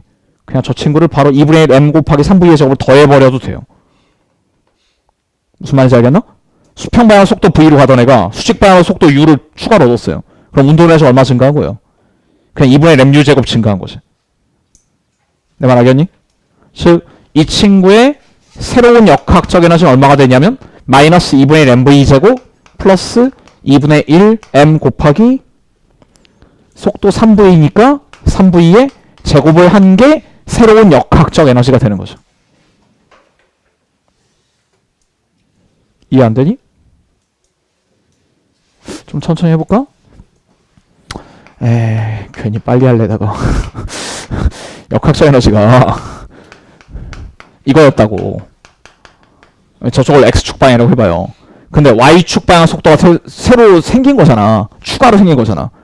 그러면 새로운 역학적 에너지는 뭐라고 써야 돼? 2분의 1 m vx 제곱 더하기 vy 제곱이라고 써도 되는 거 아님? 돼, 안 돼? 서로 수직하면 이렇게 써도 되잖아요. 피타고라스 정리니까. 그런데 2분의 1 m vx 제곱과 마이너스 r분의 gmm은 기존의 역학적 에너지고 여기다 뭘 추가하면 돼? 2분의 1 m vy 제곱을 추가하면 되는 거죠. 그러니까 얘가 새로운 역학적 에너지가 되죠. 새로운 역학적 에너지가 얼마니? 2분의 9 빼기 1, 2분의 8, 4 4mv 제곱이 되네요. 얘가 양수라는 데서 뭔가 느낌을 얻어야죠. 이게 양수라는 게 무슨 뜻이니? 역학적 에너지가 양수면 탈출하게 되죠. 그래서 이 그림은 탈출 궤도로 표현하고 있어요. 이렇게요. 탈출해서 이제 등속 직선 운동하는 거예요. 근데 문제 질문은 이 등속 직선 운동할 때 행성의 운동 경로가 평행한 직선으로부터 행성까지의 수직거리, 이 거리를 물어봤죠. B. 자, 이 거리를 푸는 게 무슨 물리 법칙을 써야 되겠니? 각운동량 보존을 써야죠. 이때 움직이는 속도를 u라고 할게요. u. 그럼 이 행성에 대한 이 친구의 각운동량이 얼마입니까? 각운동량은 운동량 곱하기 수직거리죠. 그럼 수직거리 b 곱하기 m u고요. 이게 뭐랑 같아야 되지? 가장 처음에 각운동량과 같으면 되죠. 가장 처음에 각운동량은 이 3V는 각운동량의 증가에 아무 관계가 없죠. 그러니까 각운동량은 RMV죠. M 지워지고요. 이 식 보면 이 4mv 제곱이 결국은 역학적 에너지니까 마지막에 충분히 멀어졌을 때는 순수한 이놈의 운동 에너지가 되겠죠. 그러니까 얘가 2분의 1 mu 제곱이 되죠. 맞나요? 그럼 v가 2루트 2분의 1v가 되죠. u가 되죠. 그럼 b는 2루트 2분의 1 r이 되죠. 딱히 많이 어려운 문제는 아닌데 하여튼 행성 이런 거 나오면 좀 정리를 해주면 행성 이런 문제가 나오면 풀이가 패턴이 이거예요. 역학적 에너지가 마이너스 2a분의 gmm 이거 아나요? 타원궤도 역학적 에너지식이 이 값이라는 사실을 이용해서 막 문제를 풀어나가는 과정이 있고 이건 좀 쉬운 문제고 문제의 난이도가 약간 올라가면 이걸 외워도 통하지 않게 만들어요. 뭐 벌써 타원이 아니잖아.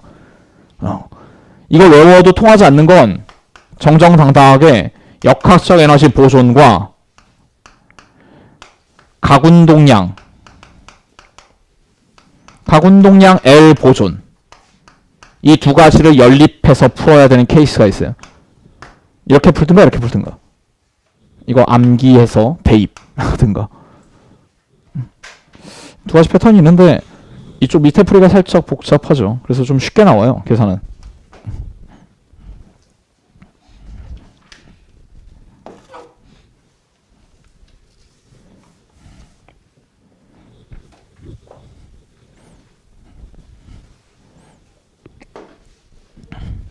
자, 24번. 광원이 있고요. 이쪽으로 가는 빛이 있고 밑으로 가서 여기서 간섭을 한대요. 근데 이쪽에서 들어오는 빛은 세기가 I0고 이쪽에서 들어오는 빛은 세기가 3I0래요. 그래서 여기서 만나서 간섭을 하면 어떻게 되냐 이거죠. 근데 얘들아 간섭을 한다는 거는 이 빛의 세기를 더해주는 게 아니에요. 이거 더해서 4I죠. 뭐 이렇게 하면 안 된다고요. 진폭이 더해지는 거죠. 진폭.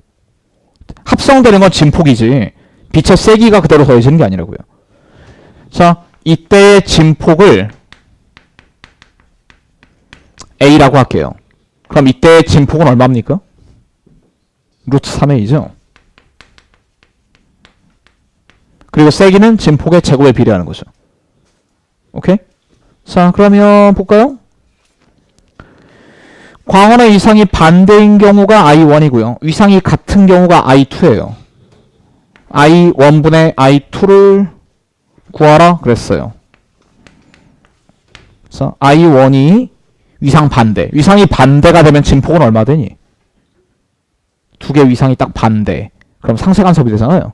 그럼 진폭은 루트 3 마이너스 1이 되죠. 위상이 같으면 진폭은 루트 3 플러스 1이 되죠. 이거의 제곱이 답이죠.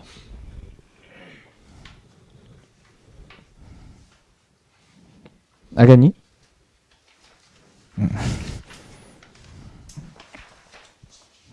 1번 고른 사람은 좀 억울하겠다. 유리화하면 1번 나오는데. 제곱도 해야죠.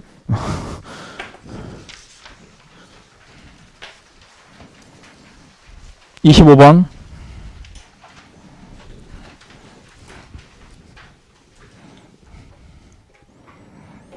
25번에 도플러 효과죠. 진동수가 500Hz인 음파 발생기가 있고 이거 뭐 듣는 애가 있어요. 근데 첫 번째는 음파 발생기가 정지한 사람을 향해 음속은 V인데 음속의 20분의 1배로 움직인대요. 뭐 그럼 도플러 효과식 쓸 수 있나? 파원이 움직일 때는 진동수를 어떻게 써야 되지? 원래 F0에 V 빼기 20분의 1 V분의 V 이렇게 써야 되겠죠. 그럼 진동수는 얼마죠? 19분의 20 F0가 되죠. 이게 F1. 두 번째 질문. 바람이 사람은 움직이는 거 아니죠? 움직이지 않고 바람이 음파 발생기를 향해 음파 발생기에서 사람을 향해 음속의 20분의 1을 분대요. 바람 불어.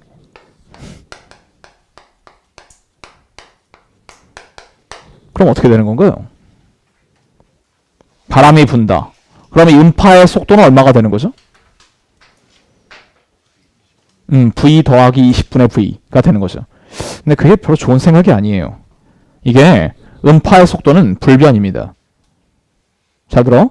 음파의 속도, 파동의 속도 같은 건 여기서 불변으로 봐야 돼요. 뭐에 대해서 불변인 거니? 매질에 대해서 불변인 거예요. 음파의 속도, 파동의 속도라는 건 모든 그 속도의 기준계가 매질이에요. 그런데 바람이 분다는 건 매질 자체가 움직이는 거지 않습니까? 그러니까 매질이 20분의 V를 움직이고 그 매질에 대해서 속도 V를 움직이는 거지. 알겠나?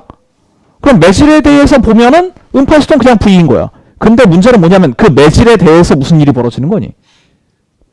매질에 대해서 얘네들이 움직이는 거죠. 이해됨? 그럼 얘는 20분의 V를 움직이고 바람이 20분의 V를 불잖아요.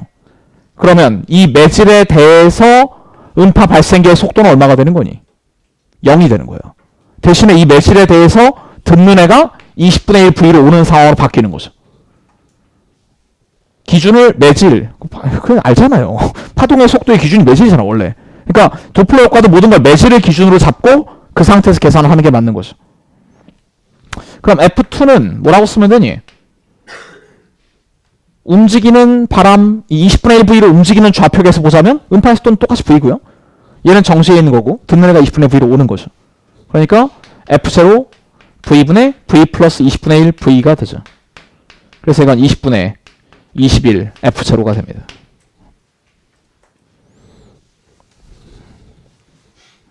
됐죠? 26번.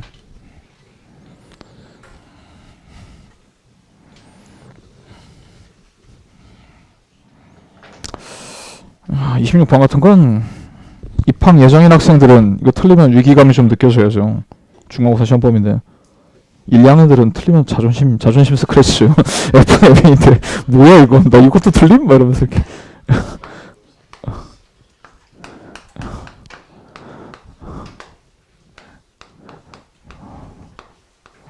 근데 좀 어려운 문제 맞아요. 많이 틀릴 것 같았어요. 그리고 지난주에 새로 만든 문제죠. 따끈따끈한. 봐봐. 얘는 정지에 있대요. C가 움직이지 않기 위한 조건을 구하는 거니까 뭐 이 친구는 정지. 바닥에 마찰이 있나 봐요. 마찰 어느 쪽으로 있겠니? 딱 보면 느낌이 얘가 떨어질 때 얘 오른쪽으로 가잖아요. 그럼 운동량 보존 때문에 얘는 왼쪽으로 가야 되죠 원래. 왼쪽으로 가야 되는데 가지마 그러면서 이렇게 마찰을 주는 거죠. 마찰은 이쪽으로 있는 거고요. 그렇죠. 마찰이 왜 있음 막 이러고 있으면 안 되지 문제를 보면서. 이게 여기 바닥에 마찰 없으면 얘 왼쪽으로 가야 돼 지금 그치? 근데 마찰이 있어서 안 간다는 얘기고 그럼 얘가 정지했으면 이놈이 떨어지는 가속도는 2분의 1 G죠. 2분의 1 G고 여기서 장력은 얼마니? 2분의 1 mg죠. 근데 여기서의 장력 같은 건 이 바닥의 수직항에 영향을 주지 않아요. 지금 이 마찰력을 연구할 때 필요한 건 두 가지죠. 도대체 왼쪽으로 받는 힘이 뭐길래 마찰력이 있어야 되느냐 하는 거랑 여기 수직항력 얼마냐 하는 거죠. 왼쪽으로 받는 힘은 이 라주엠에 도르래가 이렇게 붙어있는 한 물체죠 지금. 그럼 저 도르래가 받는 힘이 곧 라주엠이 받는 힘이라고 말할 수 있죠. 도르래는 실한테 이렇게 힘을 받죠. 맞나? 그럼 이때 도르래가 왼쪽으로 받는 힘이 이 전체 라주엠을 왼쪽으로 움직이려는 힘이고 그게 마찰력과 같아야죠. 요거요. 그래서 F는 T인데 이 T는 뮤 곱하기 뭐 써야 되니 이제 수직항력 써야 될 거 아니야. 뮤 곱하기 라지 mg 플러스 여기 수직항력 주니까 반작용 받겠죠. 스몰 mg 플러스 t죠. 이걸 많이 빼먹지 않았을까요? 아니면 아예 뭐야 마찰이 왜 있음? 이걸 못 찾았던가. 하여튼 뭐가 됐든 공부 좀 하세요. 그럼 t가 2분의 1 mg 뮤 라지 m 플러스 2분의 3m g죠. 그래서 정리하면 답이죠. 됐니? 27번.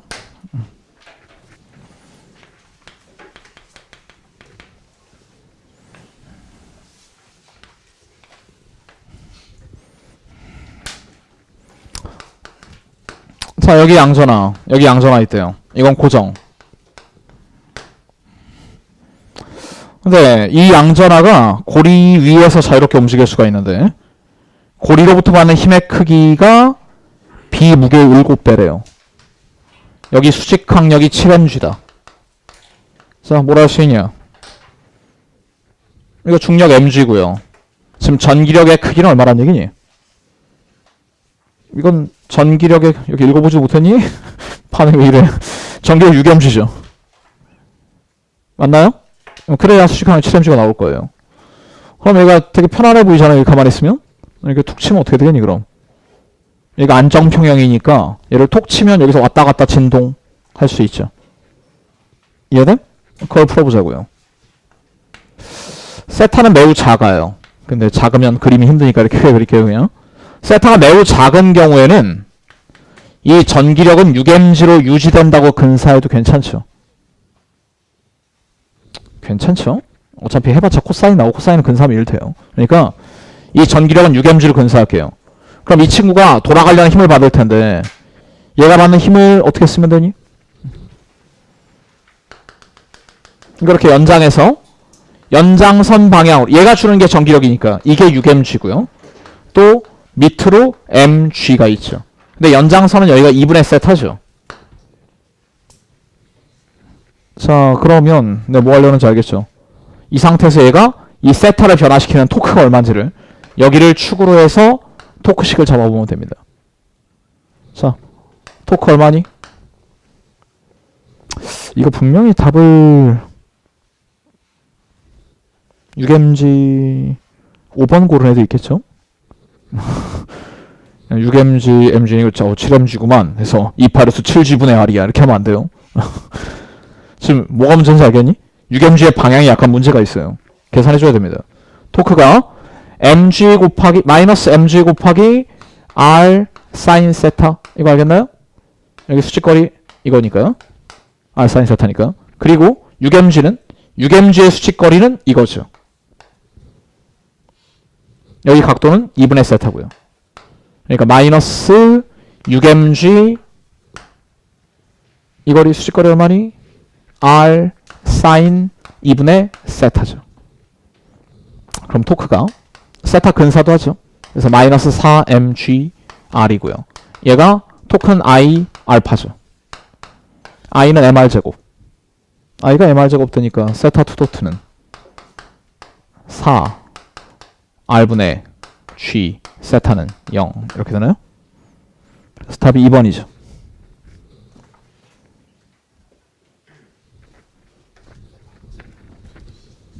응? 어디 갔어?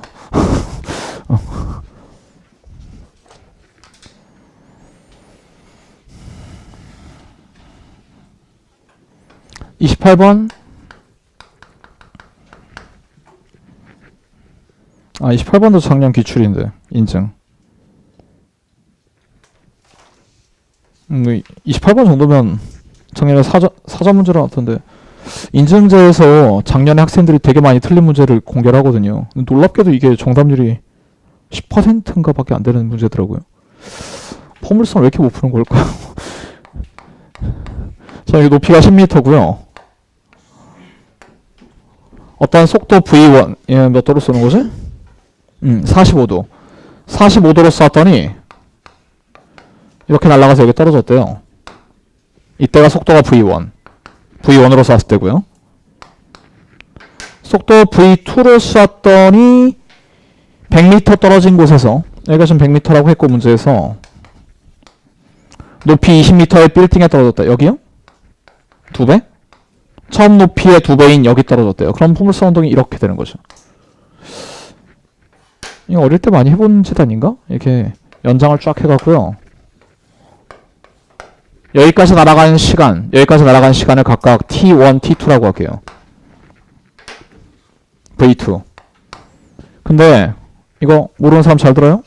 포물선 운동은 이렇게 쭉 해서 날아가고 있을 때 중력을 받지 않는 궤도랑 포물선 궤도를 비교하면 얘네 둘의 높이 차이가 2분의 1 GT 제곱만큼 나요. 알고 있나요? 알고 있니? 그럼 끝났죠. T1은 지금 여기서부터 여기까지가 100m거든요. 45도니까. T1은 몇 미터를 자유낙하하는데 걸리는 시간인 거니? 110m죠. T2는? 네, 정체래요. T2는 여기가 10m, 10이니까 이 길이 얼마예요? 90m. T2는 90m 자유낙하 시간이죠. 그러면 T1분의 T2가 뭐죠? 자유낙하 시간 T는 높이의 루트에 비례하죠. 그러니까 루트 11분의 9인가요? 110m랑 90m니까? 근데 이 V1분의 V2라는 게 결국, 이 T1분의 T2라는 게 등속운동에서 이 공이 여기까지 가는데 걸린 시간을 비교하는 거죠. 같은 거리를 가는데 시간의 비는 속도비 역수죠. 그러니까 이게 V2분의 V1이죠.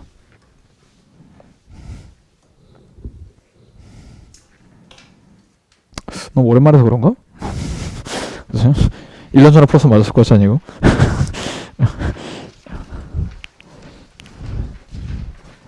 (29번)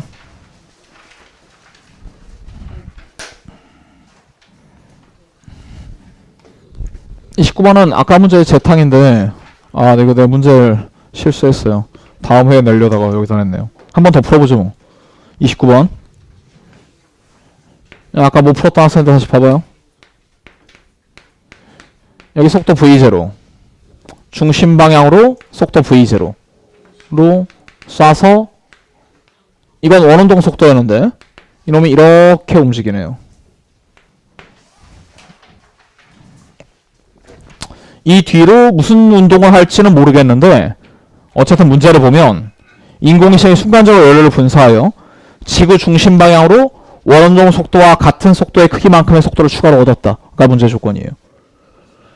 그럼 이 친구의 속도가 얼마 되는 거니? 원래 V0였잖아. V0를 추가로 얻었잖아요. 그럼 이 친구의 속력이 얼마 된 거예요? 루트 2 V0 된 거죠. 이거 느낌 있는 속도지 않니? 원운동 속도의 루트 2배가 됐어. 탈출한 거죠. 이 궤도는 아마도 포물선일 거예요. 탈출하기 전에 타원 궤도를 따라 움직이다가 탈출 조건을 딱 만족하면 포물선 궤도로 바뀌어서 탈출하는 거죠. 뭐 여기서 이제 포물선인 거야. 굳이 알 필요는 없는데 포물선이에요. 이 궤도는 포물선이고 이후 인공위성이 지구에 가장 가까워졌을 때 인공위성과 지구 중심 사이의 거리 이 거리가 얼마냐 이거죠. 가장 가까워졌을 때. 가장 가까워졌을 때는 근일점이죠. 포물선 궤도의 근일점인데 이 근일점에서까지의 거리를 x라고 합시다. 그리고 이 근일점을 칠할 때 속도도 미지수로 잡아야 돼요. 모르거든. 몰라? 그리고 근일점의 특징은 여기가 수직해요. 이거 굉장히 중요합니다. 우리가 근일점을 구할 수 있는 이유가 여기가 바로 수직하기 때문이에요. 수직하면 바로 가운동량을 뭐라고 쓸 수 있니? x 곱하기 mu 뭐 이렇게 쓸 수가 있어요. 그때 가운동량과 처음 가운동량이 어때야 돼요? 같아야죠. 그래서 써보면 x m u가 나중 가운동량, 처음 가운동량은 이 거리 r0 m v0죠. 자, 이 문제를 풀면 뭐만 알면 되니 그럼? u랑 v0의 관계를 알면 되는데 무슨 조건이 하나 더 있나요 지금? 역학제한에서 보존이 있죠. 처음 역학제한이 얼마니? 꼭 계산해야 되겠니? 0이죠. 왜요? 탈출 속도 루트 2v 그게 무슨 말이야. 역학제한시 0인 조건으로 나온 거죠. 의심나면 해봐도 돼요. 해봐도 0 나옵니다. 처음 역학제한시 0이고 그럼 여기서 역학제한시도 0이죠. 여기서 역학제한시 마이너스 x분의 gm m 플러스 2분의 1 m u 제곱이죠. 그래서 u가 얼마 나오냐면 x분의 2gm이 나오나요?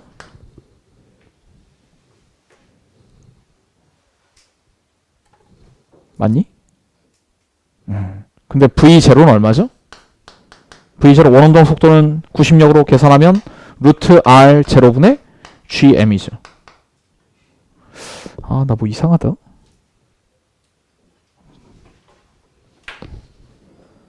이렇게 나올 리가 없는데?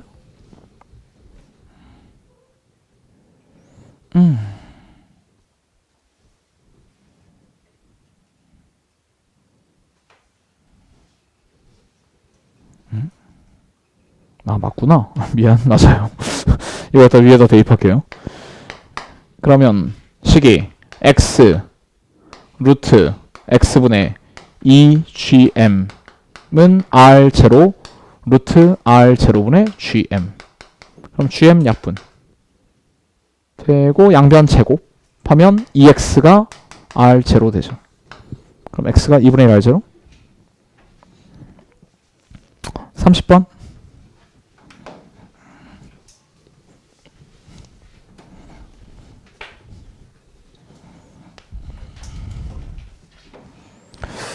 상대로는 보통 학교에서 2학년 때 많이들 하는데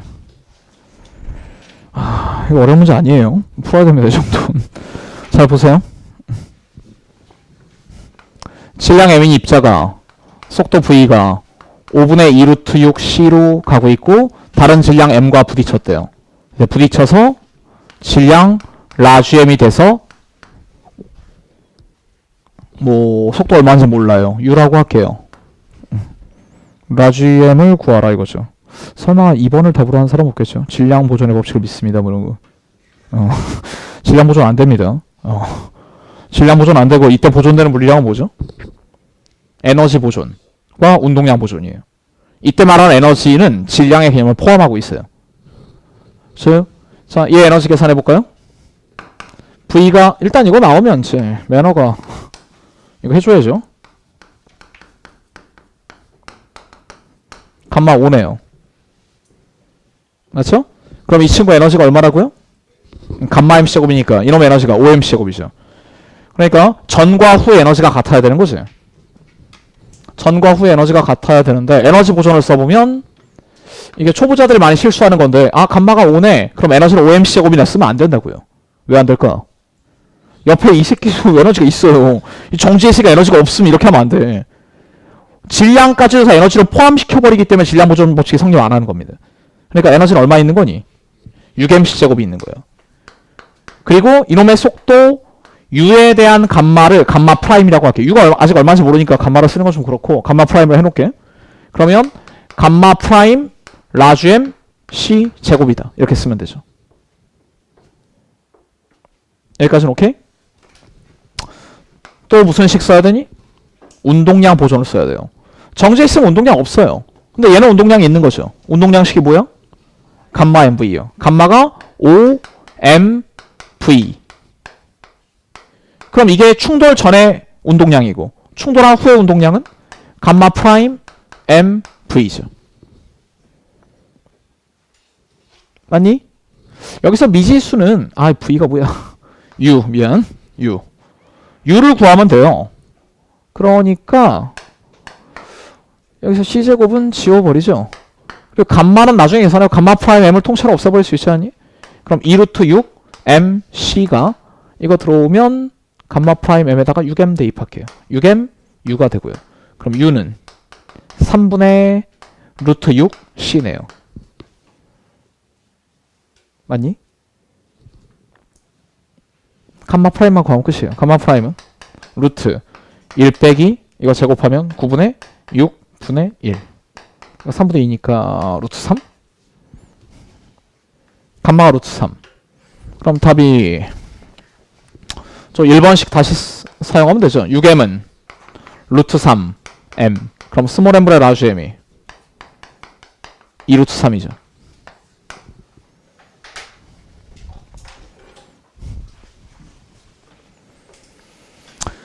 이렇게 다 풀어봤는데 뭐 복습하세요.